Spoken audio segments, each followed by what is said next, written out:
En el vídeo de hoy vamos a explicar en detalle cómo funciona una fuente de alimentación lineal y más concretamente analizaremos en detalle el esquema de la fuente de laboratorio Promax FAC 304 que reparamos en el vídeo anterior.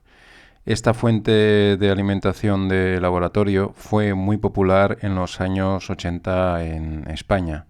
Explicaremos el diseño del circuito y cómo consigue sus excelentes prestaciones.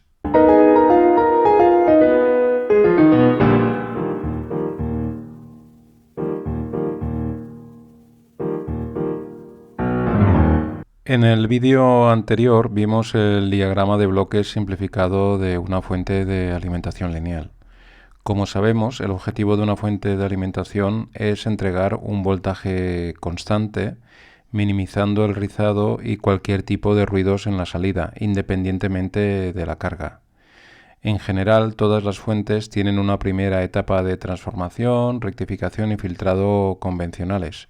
Después, todas presentan un dispositivo en serie, que suele ser un transistor, que se polariza para ajustar la caída de tensión de forma que en la salida tengamos el voltaje deseado. Este voltaje se mantiene constante gracias a un lazo de realimentación de tensión como el que vemos en la figura. Y de hecho, si vemos el lazo de realimentación con un poco más de detalle, veremos que por un lado tenemos una tensión interna de referencia que se resta del voltaje de salida y la diferencia, llamada tensión de error, pasa a un amplificador que controla el transistor de regulación, de forma que cuando en la salida tengamos una tensión por encima o por debajo de la referencia, automáticamente aumentará o disminuirá la caída de tensión en el transistor, compensando esta subida y asegurando que el voltaje permanece constante. Cuanto mayor sea la ganancia de este amplificador de error, mejor será la regulación de línea y de carga de la fuente de alimentación. Esta fuente de alimentación también incorpora un limitador de corriente ajustable. Lo que hace este limitador es medir la corriente de salida de la fuente, midiendo la caída de tensión en una resistencia en serie de muy bajo valor, y cuando la corriente supera el valor máximo deseado, comenzará a bajar el voltaje a la salida, de forma que nunca se supere el valor de corriente máximo. Es decir, cuando la carga aumenta por encima de cierto valor, nuestra fuente de voltaje constante se convierte en una fuente de corriente constante. Aquí tenemos el esquema de la fuente de alimentación de la Promax. Lo que vamos a hacer es ir viendo de manera separada cada una de las secciones para que se entienda mejor cómo funciona. La fuente se conecta a la red a través de un transformador que tiene en el primario dos tomas de 125 y 220 voltios. Y vemos un secundario con dos tomas, una de 13,5 y otra de 20,5 voltios, que se seleccionan a través de un relé en los modos de 15 voltios y 30 voltios en continua de la fuente, respectivamente. Luego tenemos un puente de diodos y dos condensadores de 4000 microfaradios en paralelo. La salida del rectificador se conecta al colector del transistor de control de voltaje. En este caso vemos que lo que en principio debería ser un único transistor es un conjunto de tres transistores. Por un lado vemos dos N3055 que están conectados en paralelo y por otro lado un 2N3053 conectado en configuración Darlington con los otros dos. En el emisor del 2N3055 tendremos nuestra tensión de salida, que se conecta con el exterior a través de dos resistencias en serie de 0,06 ohmios 1 vatio, que veremos más adelante que se usan para medir la corriente entregada por la fuente. Vamos a estudiar un poco mejor el conjunto de tres transistores de control. ¿Por qué tenemos dos transistores en paralelo, por ejemplo? Aunque esta fuente está diseñada para dar 4 amperios y estos transistores pueden aguantar hasta 15 amperios, se ha elegido poner dos transistores en paralelo para reducir la potencia disipada por transistor, manteniendo la temperatura de la unión más baja y aumentando la fiabilidad, ya que estas fuentes de alimentación están diseñadas para funcionar durante muchas horas en condiciones desfavorables. Por ejemplo, la situación en la que el transistor va a disipar más potencia va a ser cuando ajustemos la fuente a un voltaje muy bajo y tengamos máximo consumo. En el caso del modo 30 voltios 2 amperios, supongamos que ajustamos la fuente para que dé 0,5 voltios en la salida y ponemos una carga que consuma 2 amperios. En el colector del transistor tendremos 34 por raíz de 2, 47,9 voltios. Y para que tengamos 0,5 voltios en la salida, la caída de tensión en el transistor, es decir, la tensión colector-emisor, será de 47,4 voltios. Y como estarán pasando 2 amperios, la potencia disipada será nada más y nada menos que de 94,8 vatios. Si ponemos dos transistores en paralelo, la caída de tensión en cada transistor va a ser la misma, pero la corriente por transistor va a ser la mitad. Aquí vemos la temperatura del encapsulado recomendada por el fabricante en función de la potencia disipada.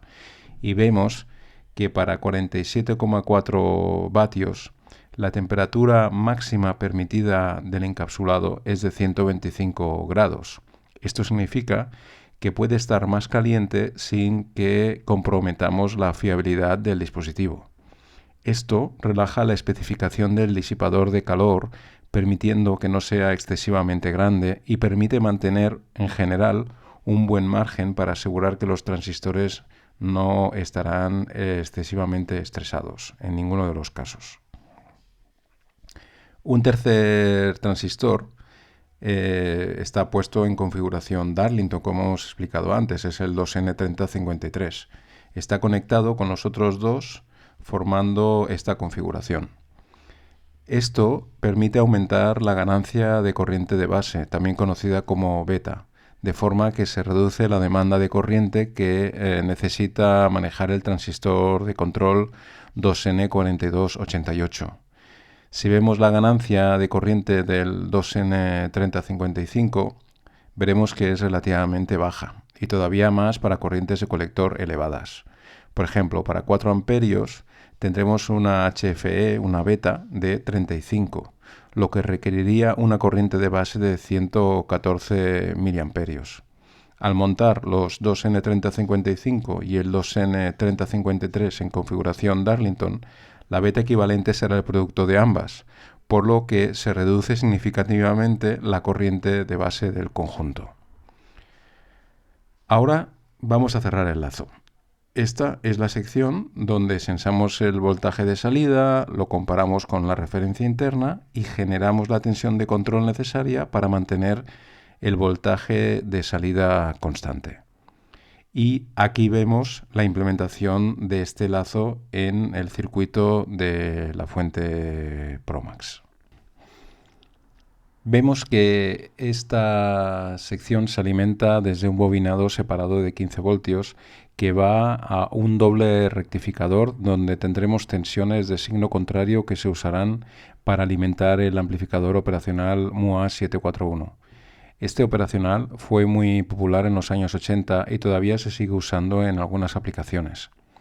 La entrada negativa del operacional está conectada al voltaje de salida de la fuente a través de una resistencia de 1K.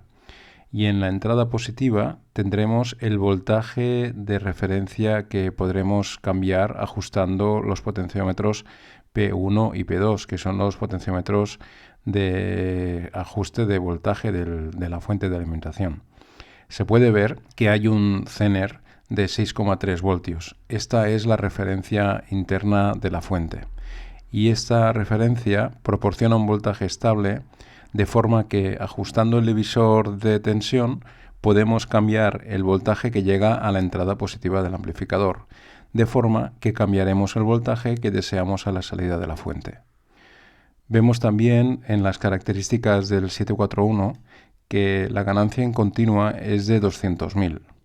Esta amplificación nos va a determinar directamente la capacidad de la fuente de mantener constante el voltaje de salida para cualquier carga y para variaciones de la tensión de entrada. Es lo que en el vídeo anterior llamábamos regulación de línea y regulación de carga respectivamente. En el siguiente bloque vamos a ver algo que es mucho más sencillo. Lo que tenemos aquí es otro bobinado del transformador que se utiliza para el control del relé de cambio del modo de operación de 15 voltios 4 amperios y 30 voltios 2 amperios. Tenemos dos conmutadores, dos LEDs y el relé, nada más. Y luego lo que tenemos es el circuito de medición de voltaje, un voltímetro, que es también muy sencillo y tiene tres posiciones para el cambio de escala de medida de 3 voltios, 12 voltios y 30 voltios. Y tal como habíamos dicho antes, la medición de corriente de salida se hace a través de dos resistencias muy pequeñas en serie con la salida de la fuente. La caída de tensión en estas resistencias es proporcional a la corriente y es esta tensión la que se utiliza para generar la señal que va al amperímetro incorporado en la fuente y que también tiene tres posiciones para el cambio de escala.